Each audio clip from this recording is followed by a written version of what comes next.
Assalamualaikum and good morning to all the panels. My name is Nur Anis Alia binti Bakharuddin.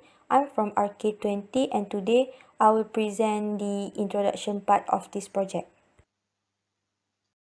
For the background of this project, augmented reality or AR blends between the real and virtual world within a real environment in real-time interactive, and it is interpreted in 3D.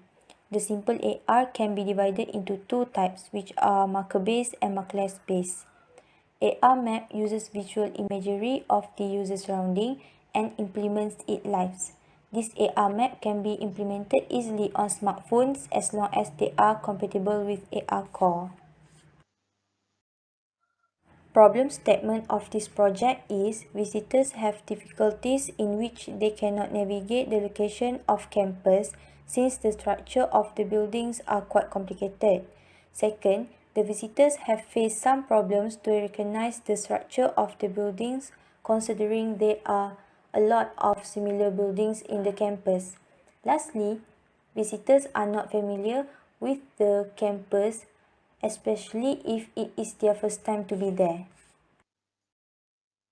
The objective of this project is to allow users navigate Ar-UniMAP Pauh Putra Residential College in augmented reality environment.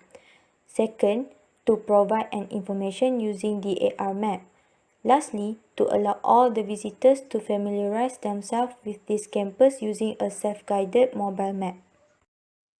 The scope of this project is it is using a mobile application and integrated coding to build a constructive and convenient project.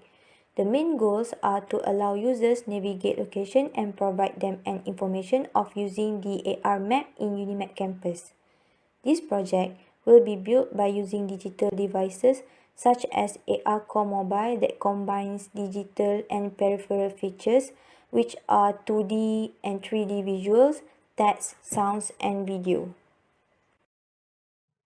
Good morning to all viewers. My name is Lip Zhongxian from RK20. I will start with methodology. For the design complexity, we have the block diagram, which is the simplified and the detailed.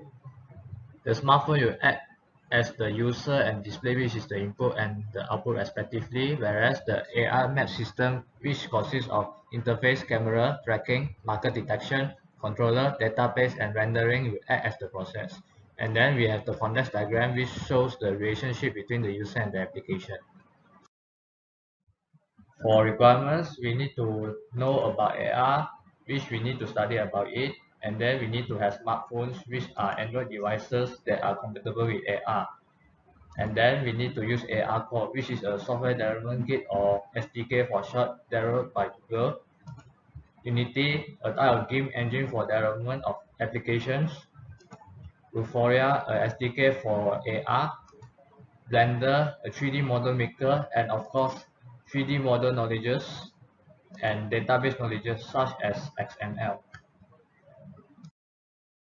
For development, we will start with creating the 3D model in Blender, and then we import the model into Unity, and of course making the marker for user to scan.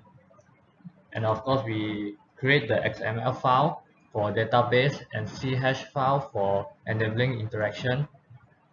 And then we will need to create the APK file by exporting using Unity, and of course downloading the APK file into the smartphone and installing it. For the design flow, we start with the PFI to augmented map, whereby the user will first start the application, and at the main menu, the PFI to augmented map button is selected. Then the user will have to scan for the marker for the model to appear, unless the marker is not available. And then when the model appears, the user will be able to touch the model in which the details and the images will appear. If there are extra images, the user can watch them. Otherwise, if the user doesn't want to continue with the map model viewing, the user can input the back button and they are brought back to the main menu.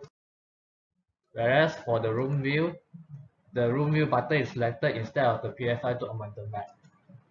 And of course, the marker is needed to be scanned for the model to appear. When the model appears, the user can input touch on any part of the room model to view the details and images. If the user doesn't want to continue viewing the map model, the user will have to input the back button and will be brought back to the main. If the user wants to exit the application, the user exits the application and the application will close. Otherwise, the user can continue to use the AR application. Assalamualaikum, peace and well-being. My name is Muhammad Afiq Biaznan. I am from Ar-UniMAP. I will be covering result and project demonstration. I will start with the result. On the opening screen of the AR application, user will be given two options, either to room view or PFI2 augmented map. Once user select the option, scanner interface will load. This is the marker that will be used to scan. User can scan either directly from screen monitor or on piece of paper. When user scan the marker, model will load depending user selection on the opening screen. On the left side is room view, on the right side is PFI2 augmented map. User can click the building directly or using the drop-down box to view information. Selected building will be highlighted and information box will appear on the left screen. Assalamualaikum and good morning. My name is Ashraf Afandi bin Ismail.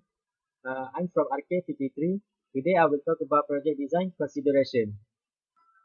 The first consideration is health and safety. The first one, there will be no more time wasted as these apps will help users to find places that is desired.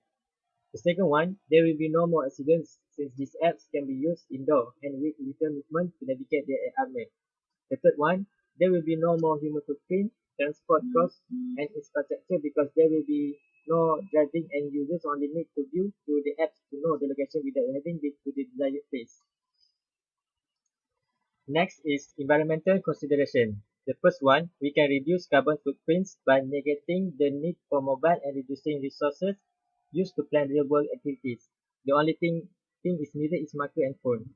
The second one is using this app will bring no harm to the environment as there is no chemical pollution or environment pollution involved.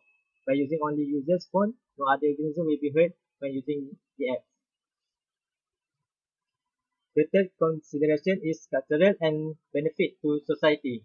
These apps may assist new students and visitors in getting familiarized with huge campus layout, as they can know the landscape of the place easily. Next, with this app, users have more interactive fun way to navigate to their location. Finally, users can save their internet quota as the application can be used in offline mode whereby the internet will not be always needed unless to update the application and it can be used just after installation. Then I will continue with the project management and costing. First, the Gantt chart. As we can see from this table, we take 16 weeks to actually complete this project, starting with the first week attending the GTB briefing until the final report submission and presentation in week 16. That is all for our presentation. Thank you. Next, I will continue with project demonstration.